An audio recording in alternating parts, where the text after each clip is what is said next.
Hello friends, Radhe Radhe, जय श्री कृष्णा सभी के लिए। और सावन का महीना चल रहा है तो आप सभी के लिए हर हर महादेव। तो आज का ये वीडियो कुछ खास होने वाला है क्योंकि आज मैं आपके लिए लेकर आई हूँ कि सावन के महीने में शंकर जी की पूजा करने के लिए हमें क्या क्या सामग्रियों की ज़रूरत पड़ती है। और साथ ही में मैं आपको बताऊंगी कि सावन के सोमवार के लिए जो शंकर जी का अभिषेक किया जाता है तो उसके लिए हमें क्या क्या सामग्री चाहिए पड़ती है और शंकर जी का अभिषेक किस तरीके से करना पड़ता है। तो ये सारी सामग्री मैं आपको इस वीडियो में बताऊंगी। तो आप इस वीडियो में बने रहिए, देखते रहिए कि इसमें क्या बेसिक सी जो सामग्री है जिसके द्वारा हम शंकर जी का अभिषेक कर सकते हैं। तो आप इस वीडियो को बिल्कुल भी स्किप मत करिएगा, फुल वीडियो देखिएगा क्योंकि ये जो सारी सामग्रियां हैं वो बहुत बेसिक सी हैं। और आप इस तरीके से सामग्री अरेंज करके आप शंकर जी का अभिषेक घर पर ही कर सकते हैं और आप चाहें तो डेली भी इस अभिषेक को कर सकते हैं पार्थिव शिवलिंग बनाकर, जो कि होते हैं मिट्टी के शिवलिंग। ठीक है, तो आप मिट्टी की शिवलिंग बनाकर इन सामग्रियों के साथ आप शंकर जी का अभिषेक घर पर कंटिन्यूसली कर सकते हैं पूरे सावन के महीने, क्योंकि ये जो सामग्री हैं वो बहुत ही बेसिक हैं और आप एक बार लेकर आइए, आप पूरे महीने भर चला सकते हैं। और कुछ बेसिक सी चीज़ें जो आपको डेली अरेंज करनी पड़ेगी, जैसे कि दूध और दही हो गया, बस बाकी की चीज़ें आपको पूरे मंथ में इजीली आपको सर्वाइव कर जाएंगे। ठीक है, चलिए स्टार्ट करते हैं वीडियो को। आगे हमें क्या क्या चाहिए है। सबसे पहले तो आपके पास शंकर जी की कोई पिंडी हो या फिर शंकर जी की मूर्ति हो, है ना, या फिर आपके पास कोई मूर्ति या पिंडी नहीं है, उनका शिवलिंग नहीं है, तो फिर आप पार्थिव शिवलिंग भी बना सकते हैं जो कि मिट्टी से बनाए जाते हैं। मेरे पास शंकर जी का ये पिंडी है तो मैं इसका ही अभिषेक करती हूँ और बाकी जो चीज़ें हैं उनसे श्रृंगार करती हूँ उनका। और ये आप देख सकते हैं।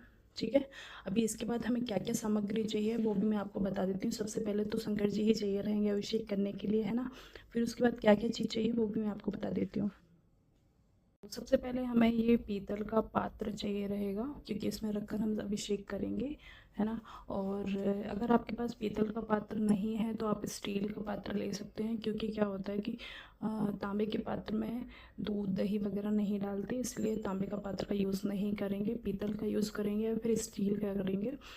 तो अगर आप स्टील का पात्र ले रहे हैं या फिर थाली वगैरह ले रहे हैं तो फिर आप उसको, है ना, वैसी थाली नहीं होना चाहिए जिसमें हम खाना खाते हैं, है ना। तो हमें इस तरीके का एक पात्र चाहिए है, पीतल का या फिर स्टील का, और दोनों ही पात्रों में भोजन नहीं किया होना चाहिए। इस तरीके से हमको एक बर्तन चाहिए रहेगा, ठीक है, जिसमें हम शंकर जी का अभिषेक करेंगे। बाद हमें चाहिए रहेगा गंगा जल। आपके पास गंगा जल मतलब ज़्यादा क्वांटिटी में नहीं है तो आप सिंपल सा पानी लेके, जो मतलब शुद्ध पानी हो, और फिर उसमें, है ना, एक चम्मच या फिर एक ढक्कन गंगा जल का डाल के आप पूरे पानी को पवित्र कर सकते हैं और आप इस तरीके से गंगा जल ले सकते हैं। ठीक है, तो ये हमारा गंगा जल हो गया। इसके बाद हम लेंगे दूध। ये दूध है, गाय का कच्चा दूध हमें चाहिए रहेगा। अगर कच्चा दूध गाय का नहीं मिल पा रहा है तो आपके पास जो भी दूध अवेलेबल है आप वो ले सकते हैं, बट कोशिश करिएगा कि वो कच्चा हो, है ना, उसको पकाया हुआ ना हो। अभी इसके बाद हम लेंगे दही। ये दही है, आप घर पे फ्रेश दही बना सकते हैं, मतलब थोड़ा सा एक बार मंगा लीजिए दही, फिर उसके बाद उसी को, है ना, कंटिन्यू करते जाइएगा। तो डेली आधा कटोरी के करीब आप दही जमा कर आप इस तरीके से डेली पूजन के लिए बना सकते हो। ठीक है, इसके बाद हम यूज़ करेंगे शहद। शंकर जी को शहद अर्पण की जाती है। इसके बाद हम करेंगे घी। ये घी है, पंचामृत, मतलब इस तरीके से हमें शंकर जी का अभिषेक करना है। तो ये सारी अभिषेक करने की सामग्री है। अभी इसके बाद लगेगा हमारे लिए चीनी, शक्कर जिसको बोलते हैं, तो इससे भी अभिषेक किया जाता है। तो ये हमारी 5 चीज़ें हो गई जो शंकर जी के अभिषेक में यूज़ की जाएगी। साथ में हम यूज़ करेंगे ये गुलाब जल। गुलाब जल भी शंकर जी के अभिषेक में यूज़ किया जाता है। तो ये सारी चीज़ें हमारी अभिषेक करने की हो गई। अभिषेक करने के बाद आप शुद्ध जल से फिर से उनको स्नान कराएंगे या फिर गंगा जल से स्नान कराएंगे। एक पात्र में आप, बहुत बड़े पात्र में, मतलब बड़े बर्तन में आप प्लेन मतलब पानी लेके, शुद्ध पानी लेके, उसमें 2 ढक्कन आप गंगा जल मिला के उसको, पूरे जल को गंगा जल बना सकते हैं। तो आप देख सकते हैं ये सारी सामग्री जिससे हम शंकर जी का अभिषेक डेली बेसिस पे अपने घर पर कर सकते हैं बहुत ही आसान तरीके से। आपको कोई भी इसमें पंडित या फिर कोई भी इसमें मतलब अरेंजमेंट की ज़रूरत नहीं है। आप सिंपल आप अपने घर पे आपकी जो भी पिंडी हो, जो भी भगवान हो, है ना, जो भी मूर्ति हो, आप उसको रखिए। हाँ, मतलब सबसे मोस्टली तो इसमें शिवलिंग की ही इसमें सबसे पहले शिवलिंग के लिए ही अभिषेक कराने का महत्व होता है। तो आपके पास अगर शिवलिंग इस तरीके का नहीं है तो फिर आप मिट्टी के पार्थिव शिवलिंग बना सकते हैं। और अगर आपकी इच्छा, आपके पास पीतल की मूर्ति है जिसका आप हमेशा से पूजन करते आ रहे हैं, तो आप उसका भी अभिषेक कर सकते हैं, कोई प्रॉब्लम नहीं है। आपने सामग्री देख ली ना। सबसे पहले हमने गंगा जल लिया है, दूध लिया है, दही लिया है, शहद, घी, गुलाब जल और आखिरी में हमें शर्करा मतलब शक्कर से इसका अभिषेक करना है। शंकर जी का अभिषेक करेंगे हम। और आप डेली सावन के महीने में इस तरीके से अभिषेक कर सकें तो बहुत ही बढ़िया है, क्योंकि महादेव सभी पे अपनी कृपा बनाए रखते हैं और बहुत ही भोले भाले सीधे साधे से हैं। तो अगर आप इस तरीके से उनका अभिषेक करेंगे तो बहुत ही और भी ज़्यादा प्रसन्न हो जाते हैं। और इन सब चीज़ों का अभिषेक करने का अपना अपना एक महत्व होता है कि गंगा जल क्यों चढ़ाया जाता है, दूध क्यों चढ़ाया जाता है, दही क्यों चढ़ाया जाता है, या फिर चीनी क्यों चढ़ाई जाती है। तो वो सारा वीडियो भी मैं आपको बताऊंगी। तो आगे कंटिन्यू में आप देखते रहिए। हमारे चैनल पे जो भी वीडियोस आते रहे उनको आप कंटिन्यू देख सकते हैं। और उसमें आपको सावन के महीने में शिव जी की पूजा किस तरीके से करनी है और उसका क्या महत्व है या फिर क्या फल होता है, वो सारी चीज़ें हम आपको बताएंगे, ठीक है। तो ये बेसिक सी चीज़ें हैं जिनका हम यूज़ करके अभिषेक कर सकते हैं, ठीक है। ये अपना ये सामान हो गया। अभी इसके बाद, ठीक है, आपको शंकर जी की पूजा करने के लिए क्या क्या सामग्री की ज़रूरत पड़ती है वो भी मैं आपको बता देती हूँ, ठीक। इसके बाद हम अभिषेक करने के बाद शुद्ध जल मतलब कि जिसमें गंगा जल मिला हुआ है, इस जल का यूज़ करके शिव जी भगवान जी को अच्छे से स्नान कराएंगे और एक अच्छे से कपड़े से इनको पोंछेंगे, ठीक है। तो अभी इसके लिए हमें चाहिए रहेगा शुद्ध जल, वो भी हम रख लेंगे अपने साथ। ये सारी सामग्री आपको अपने साथ रखनी है ताकि अभिषेक करते टाइम आपको बार बार उठना ना पड़े, बार बार आपको किसी से कुछ मांगना ना पड़े। तो ये सारी सामग्री आप एक बार अपने साथ रखिएगा और जिस जिस तरीके से मैं आपको बता रही हूँ इस तरीके से आपको शिव जी का पूजन करना है, ठीक है। तो आपको ये शुद्ध जल लेना है ताकि आप पिंडी का अच्छे से स्नान करके उनको शुद्ध कर दीजिएगा और अच्छे से साफ कपड़े से इनको पोंछ दीजिएगा। अब बारी आएगी इनकी श्रृंगार की। तो इसके लिए हमें सफ़ेद चंदन का यूज़ करना है, क्योंकि सफ़ेद चंदन शिव जी भगवान के लिए बहुत ही ज़्यादा प्रिय है, ठीक है। तो सफ़ेद चंदन का यूज़ करेंगे। इसके बाद हम बोलते हैं शिवलिंग पे ना सभी उनके गणेश जी, पार्वती जी सबका वास होता है। तो ये हमारा रोली है जो कि हम पार्वती जी के लिए यहाँ पर लगाएंगे, ठीक है। यहाँ पर लगाई जाती है रोली। अभी इसके बाद हम उनको अष्टगंध भी अर्पण करेंगे शंकर जी के ऊपर। देखो आपने देखा होगा यहाँ पर मैंने कुछ सामग्री शंकर जी की पिंडी के ऊपर डाली हुई है, तो ये बाद में उनका श्रृंगार करने के लिए रहता है। तो ये अष्टगंधक भी है, इसका भी यूज़ करेंगे। कुछ चावल है और ये चावल है ना, हमें साबुत चावल लेने हैं। आप इसका टूटा हुआ पार्ट नहीं लेंगे क्योंकि खंडित चावल यूज़ नहीं किए जाते हैं पूजा में। आरती करने के लिए या फिर धूप दिखाने के लिए हम इस तरीके से धूप लेंगे।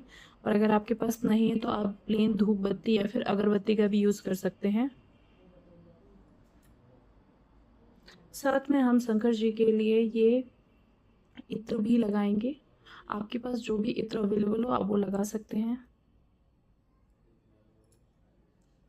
इसके बाद शंकर जी को बस बनाने के लिए हम एक कलावा का यूज़ करेंगे। अगर आपके पास कलावा नहीं है तो आप जनेऊ का भी यूज़ कर सकते हैं, क्योंकि जनेऊ जो वाइट कलर का आता है, धागा टाइप का रहता है। अभी मेरे पास नहीं है तो मैं आपको नहीं बता पा रही हूँ, लेकिन आप मार्केट पे जाएंगे और शॉप पे पूछें कि जनेऊ चाहिए तो फिर वो आपको बता देंगे। और अगर आपके पास जनेऊ अवेलेबल नहीं है तो इस तरीके से कलावा से आप इसको वस्त्र मानकर शंकर जी को अर्पण कर सकते हैं। इसके बाद शंकर जी का श्रृंगार करने के लिए हमारे पास पुष्प होना चाहिए। ये देखिए यहाँ पर मैंने बेलपत्री ली है, क्योंकि सावन के महीने में बेलपत्री आपको ईज़िली मिल जाएंगी। और सावन के महीने में बेलपत्री चढ़ाने का बहुत ही ज़्यादा महत्व होता है। तो ये फूल हैं और बेलपत्री है। वाइट फूल भगवान जी को बहुत पसंद आते हैं। केतकी का फूल भगवान जी को नहीं चढ़ेगा, शिव जी भगवान को केतकी का फूल नहीं चढ़ाया जाता है। और ये गेंदे के फूल हैं, आप चाहें तो गुलाब के फूल भी ले सकते हैं। साथ में हम फ्रूट्स, जो सीजनल फ्रूट हैं वो भी लेंगे, ठीक है। सीजनल फ्रूट भगवान के लिए अर्पण करेंगे, जो फल होते हैं। साथ में आरती करने के लिए यहाँ पे हमने घी और ये बत्ती ली रखी है। और यहाँ पर शंकर जी के लिए कपूर की आरती होती है, तो ये कपूर भी है। और अंत में कुछ दक्षिणा चढ़ाई जाती है, तो आप अपनी श्रद्धा अनुसार कितने भी रुपए जो आप चाहते हैं आप वो चढ़ा सकते हैं। तो यहाँ पर आपने देखा मैंने कितनी बेसिक सी चीज़ों के साथ आपको शंकर जी की पूजा किस तरीके से करनी है और उनकी पूजा करने के लिए हमें क्या क्या चीज़ों की आवश्यकता पड़ सकती है, तो ये सारी वो चीज़ें हैं मैं आपको बता देती हूँ। सब रख कर आप इजीली फिर अरेंज भी कर पाओगे, आपको कोई प्रॉब्लम भी नहीं आएगी अरेंज करने में, ठीक है। यहाँ थोड़ा सा मैनेज कर देते हैं, आपको सब समझ में आ जाएगा कि हमें क्या क्या चाहिए है। तो लो जी, अब देख लीजिए ये सारी सामग्री है जो हमें शंकर जी के अभिषेक करने के लिए चाहिए है। और ये बहुत ही ज़्यादा बेसिक सी सामग्री है जो हर घर में इजीली अवेलेबल हो जाएगी, क्योंकि देखिए रोली चावल वगैरह तो इजीली रहते ही है घर में। और आपका शक्कर हो गया, शहद हो गया, घी, गंगा जल, ये तो सभी के घर में रहता है। फ्रूट्स वगैरह भी, क्योंकि सावन का महीना चल रहा है तो फास्ट वगैरह सभी का है, तो फ्रूट्स भी सभी के घर पे ही रहते हैं, है ना। तो ये बहुत ही आसान सी सामग्री के साथ आप शंकर जी का अभिषेक घर पे इजीली कर सकते हैं। इसमें आपको कोई भी ऐसा नहीं कि कोई बड़ा अरेंजमेंट करना है, बहुत बड़े लेवल पे करना है ना। अगर आपके पास शंकर जी की पिंडी नहीं है तो आप मूर्ति का या फिर स्पेशली मिट्टी के पार्थिव शिवलिंग बनाकर आप उनका अभिषेक कर सकते हैं, क्योंकि पार्थिव शिवलिंग का बहुत ही ज़्यादा महत्व माना गया है सावन के महीने में, ठीक है। तो ये सारी चीज़ें हैं जो हमें सावन के महीने में चाहिए रहेंगी शिव जी भगवान की पूजा करने के लिए।